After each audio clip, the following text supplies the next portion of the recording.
Et pour faire la suite avec votre émission, si vous voulez pas entendre quelque chose qui ressemble à Christophe Willem, vous allez au Hellfest. C'est-à-dire que c'est l'antithèse complète. C'est-à-dire que Mais il y a du romantisme aussi. Il y a chaque c'est groupe pas comme ça ça. le problème. Si on parle de musique, on voit bien que chanson. la voix de Scorpion, elle est beaucoup plus grave quand il chante que la voix de Christophe Willem.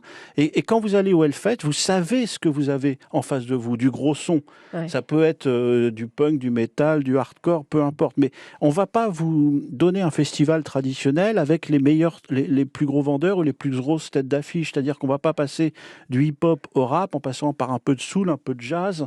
On va aller dans une direction. Et c'est l'une des raisons du succès. Et dans cette direction, on rencontre aussi le groupe de métal qui cartonne, un groupe made in France, Gojira.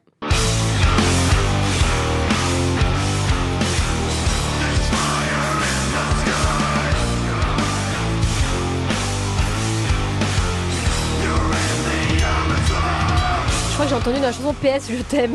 C'est un groupe Gojira. Des Français, ils viennent d'Ondres, dans les Landes. C'est un groupe récent ?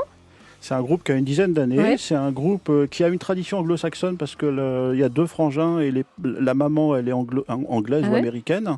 Donc, mais c'est l'un des groupes les plus importants de la scène actuelle internationale. Là, les étrangers nous l'envient. Ils passeront jamais à la télé. Ils en ont rien à foutre. C'est aussi l'un des trucs. Oui, c'est vrai que c'est pas des morceaux qui passent à la radio, ça. Mais on a passé Scorpion, Guns N' Roses, on passe les slows en fait. Marilyn Manson est passé à la radio, AC/DC est passé à la radio, Led Zepp, et pas forcément sur des balades. Oui, mais pas les morceaux. Oui.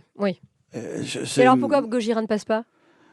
On aimerait bien savoir, hein, c'est que les gens qui sont dans les médias, mais à la télé, on les invite jamais. On ne parle pas de ce succès d'un groupe qui vient. C'est comme si on ignorait tout un pan de la culture française et mondiale. Et c'est vraiment dommage, parce que quand on voit les chiffres de vente de ces groupes-là et les chiffres de fréquentation des tournées, elles sont bien plus importantes que la plupart des chanteurs-artistes qui sont dans les médias. Heureusement que vous êtes là, Christian, pour nous en parler de Lynn. Et merci à Romain Berthache qui a choisi plein de très bons morceaux pour cette émission.